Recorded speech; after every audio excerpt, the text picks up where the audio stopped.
This woman woke up. She woke up to find that the grass in front of her house had grown into a forest overnight. She was surprised and asked her husband what happened, but her husband said their family has always lived in the forest. Amy thought she had a memory problem, but after a night's sleep, the outside of the house turned into a cliff. She was so scared that she slipped. She fell straight down. Luckily, before she drowned, her husband arrived in time. He saved her from drowning. From then on, every time Amy woke up, the scene in front of their house would be different. Sometimes it was a stream, sometimes it was a pond. Suddenly, Amy had an idea. She went to the car and got her mobile phone. She took pictures of everything around her. If she could see these pictures the next day, that meant she wasn't hallucinating. But strangely enough, the next day, all the photos in her mobile phone disappeared. The scene outside her house changed again. Amy was completely devastated. She wondered if there was something wrong with her brain, so her husband took her to a psychiatric hospital in town. She saw the most professional doctors. In the hospital, Amy was tormented every day by what happened to her. Every time she took the medicine, her condition got worse and worse. Her husband saw that this was not a good idea, so he took Amy home to recuperate. Amy was very lucky to have such a good husband. Even though she was mentally ill, he never gave up on her. She brought her husband mineral water for his hard work, but just as she was pouring the water, suddenly realized something was wrong. Abandoning her husband who usually poured the water for her, and the color of the water seemed different.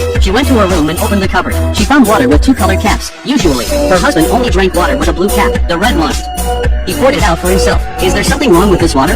In order to verify her suspicion, she hurriedly changed all the caps and put the water back to its original flavor. At night, her husband poured her red water as usual. Unknown to her, the liquid inside had already been exchanged by Amy. After drinking it, Amy lay down on the bed and pretended to be asleep. When her husband came back, he kept trying to wake her up. Seeing Amy sleeping so deeply, hubby did something unexpected. He put everything in the house back in its place. Then she went outside. She opened the boards on the side of the house and installed some wheels on the front of the house, and then he hooked the house with his car. This way, she could move the house wherever she wanted.